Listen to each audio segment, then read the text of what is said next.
भारत में लोकसभा चुनाव की वोटिंग जारी है। इसी बीच अमेरिकी कांग्रेस के स्वतंत्र रिसर्च विंग की एक रिपोर्ट में सीएए पर टिप्पणी की गई है। जी हां, सीएए को मार्च में लागू किया गया, जिसे लेकर इसकी टाइमिंग पर सवाल उठाए जा रहे हैं। रिपोर्ट्स में आलोचकों के हवाले से कहा गया है कि भारत के लोकतांत्रिक ढांचे को कमजोर करने की कोशिश की जा रही है। अमेरिकी कांग्रेस की स्वतंत्र रिसर्च विंग ने भारत में इस साल लागू हुए नागरिकता संशोधन विधेयक यानी सीएए को लेकर चिंता जताई है।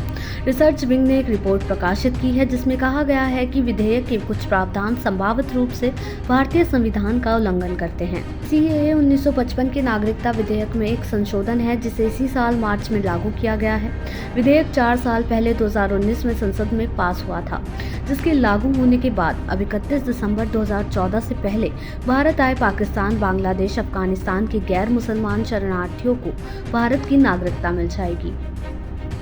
अमेरिकी कांग्रेस की स्वतंत्र research wing congressional research service यानी सीआरएस की रिपोर्ट में चिंता जताई गई कि राष्ट्रीय नागरिक रजिस्टर यानी एनआरसी के साथ सीएए भारत की मुस्लिम आबादी के अधिकारों को खतरे में डाल सकता है। रिपोर्ट्स में कहा गया है कि सीएए का विरोध करने वाले लोग सत्ताधारी बीजेपी से डरे हुए हैं, जो हिंदू बहुसंख्यक मुस्लिम विरोधी एजेंडे को आगे बढ़ा रही है, जो आधिकारिक तौर पर धर्मनिरपेक्ष गणराज्य के रूप में भारत की स्थिति को खतरे में डालती है और अंतर्राष्ट्रीय मानवाधिकार मानदंडों और दायित्वों का उल्लंघन करती है। रिपोर्ट्स में ये भी कहा गया है कि सीएए को ऐसे समय में लागू किया गया जब भाजपा अपना चुनाव प्रचार शुरू कर रही थी और कुछ पर्यवेक्षकों का मानना है कि इसे लागू करने की टाइमिंग बड़े पैमाने पर राजनीति से प्रेरित है। आलोचकों का हवाला देते हुए इसमें आगे कहा गया है कि सीएए को केवल कुछ खास धर्मों के लोगों की रक्षा के लिए डिज़ाइन किया गया है, दूसरों के पास बहुत कम सहारा होगा। इस प्रकार ये कथित तौर पर मोदी भाजपा के भारत के धर्मनिरपेक्ष ढांचे को कमजोर करने की कोशिशों को आगे बढ़ा रहा है।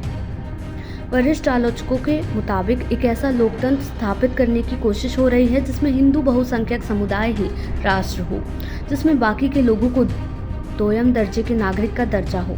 रिपोर्ट्स प्रकाशित करने वाली कांग्रेस की स्वतंत्र रिसर्च विंग यानी सीआरएस कांग्रेस को निर्णय लेने में मदद के लिए रिपोर्ट देती है, लेकिन ये कांग्रेस के आधिकारिक रुख का प्रतिनिधित्व नहीं करती है।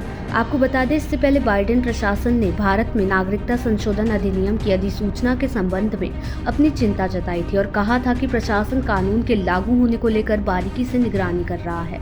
भारत अमेरिका की तरफ से आ रही आलोचनाओं को खारिज करता रहा है।